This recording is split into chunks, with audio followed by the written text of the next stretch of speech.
Hello, everybody. You're watching the Mike Nelson Show. I want to thank everybody who's already subscribed to the channel. If you haven't subscribed already, make sure to subscribe right now. Today, I got a very special guest. I got the band Love and War. How you guys doing today? Good. You guys doing good? How you doing, man? Yeah, man, it's all good in Texas, there, brother. buckaroos. How's it going in LA? It's going good. Good, If you good could to give hear. your name and your instrument, that way our listeners on the radio can know who they're listening to. All right, this is John Adams. I'm the guitar player, lead guitar player for Love and War and background vocals. Jeff Vandenberg, lead screamer.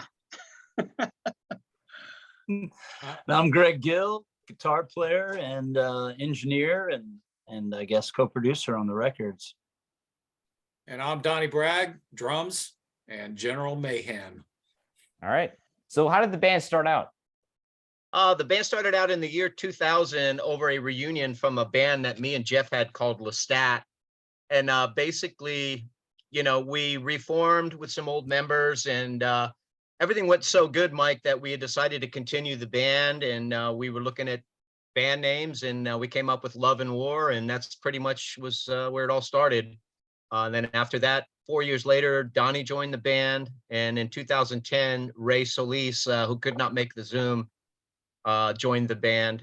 And of course, Greg joined the band as well here just a few years back. And we're really excited to have him. He was the engineer on both of our records and co-produced them as well. Yeah. Now, tell me about the name of Love and War. How did you guys come to that name?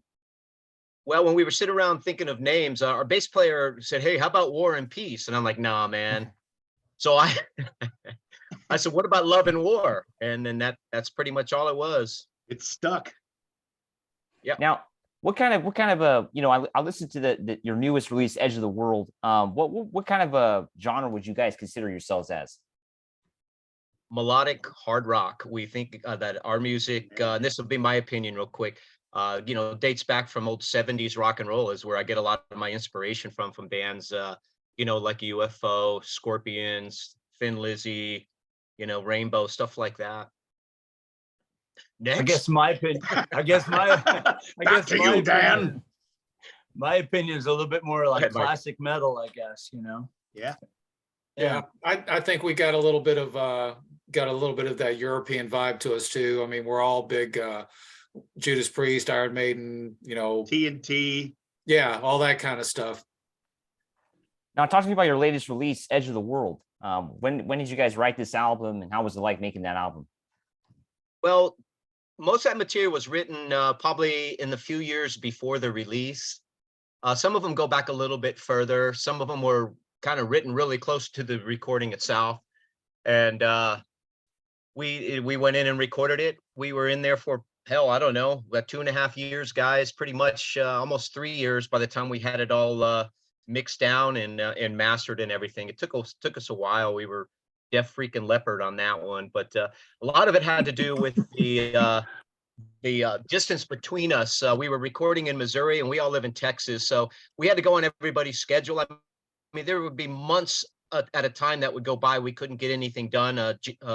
Greg, who can reiterate here in a minute, was teaching, so it wasn't like it was a continuous stretch of 3 years.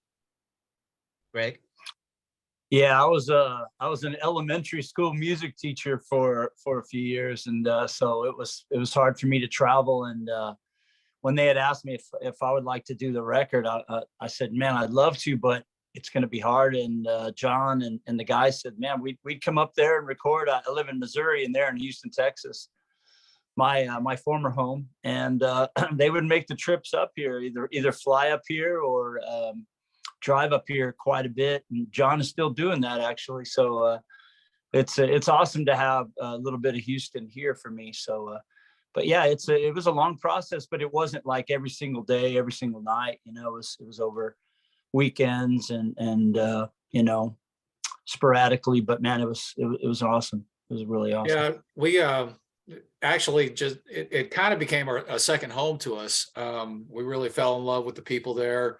Of course, we got friends other than Greg and Allison. The place was magical too. And you know, it was just a great recording process. Getting to record again with Greg was I'd call it magical. I mean, we got the bass tracks and the drum tracks done in one weekend. I had to go up there a few more times just to kind of straighten some things out and get things a little bit tighter. I even had to re-record one song, but I mean, that wasn't any hard thing to do for me. I mean, I love it up there, and of course, we love working with Greg.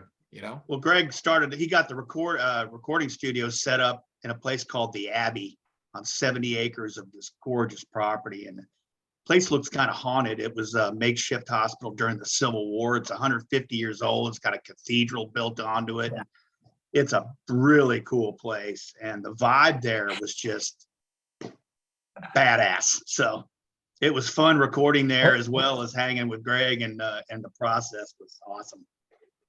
Greg made And it there's easy. bats in the bathroom. Yeah. That's awesome.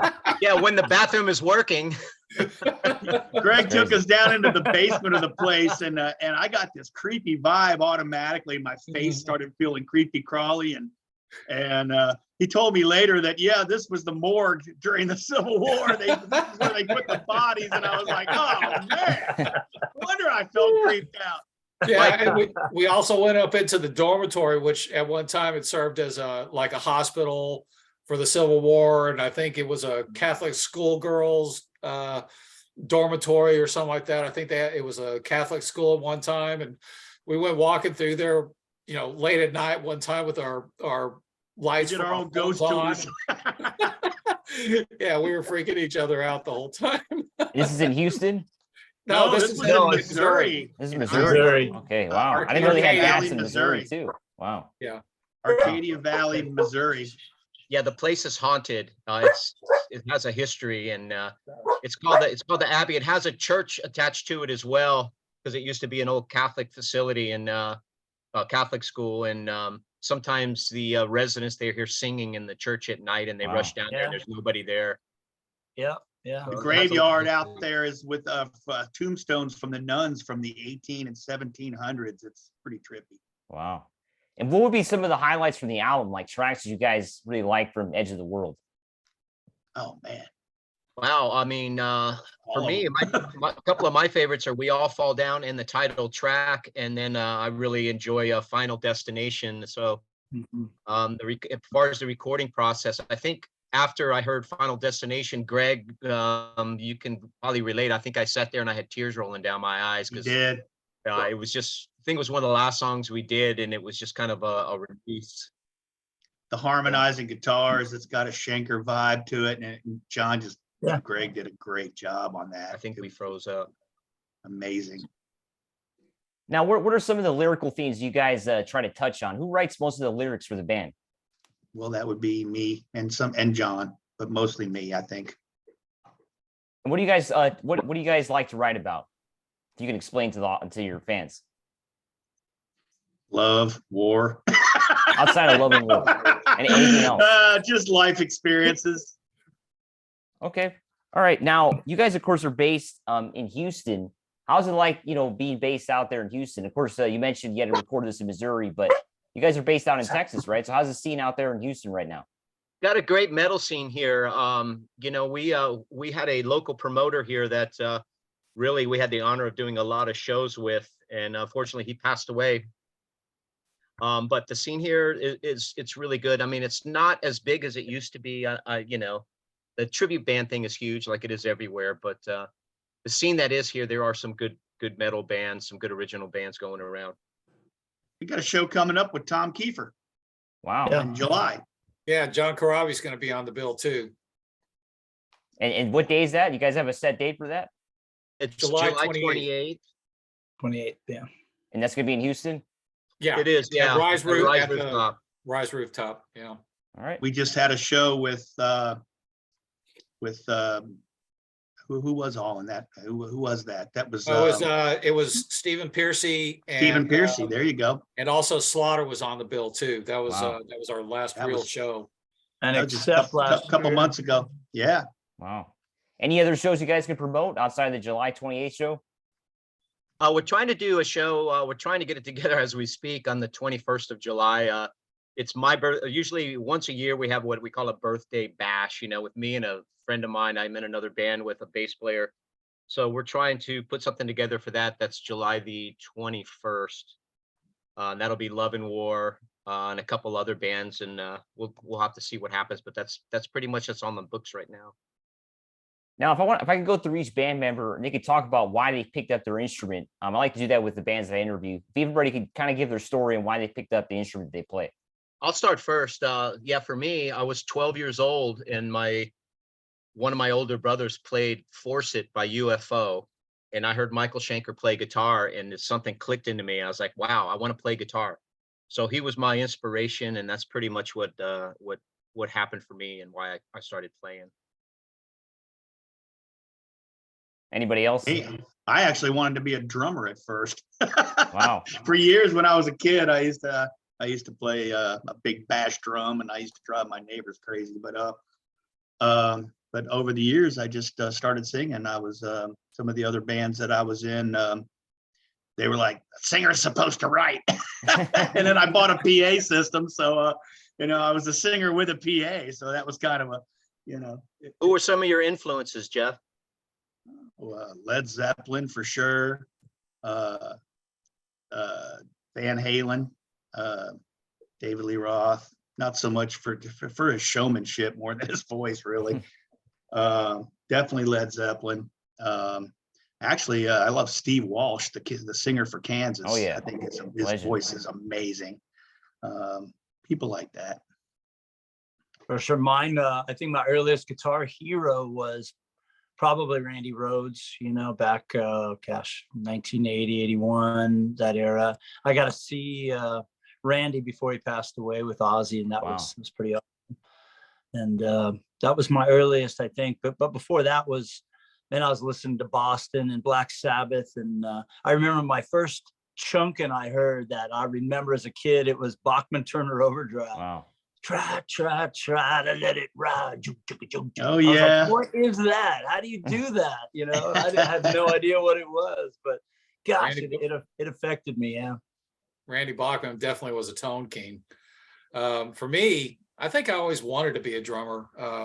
One of my earliest memories is seeing a parade and, noticing the big bass drums and the cymbals and all that. And so I did kind of like that commercial. I went home and pulled out my mom's pots and pans and started crashing them around and stuff. And, but that always kind of stuck with me. And I think the catalyst for me was to actually become a drummer was when I was, I don't know, I guess I was about 12 or 13. I saw The Song Remains the Same at a movie theater here in Houston.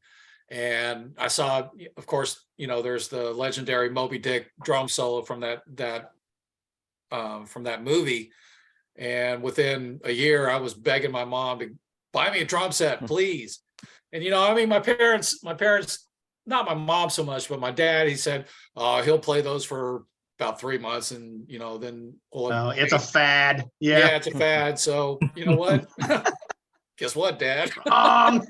But my first real influence was obviously John Bonham.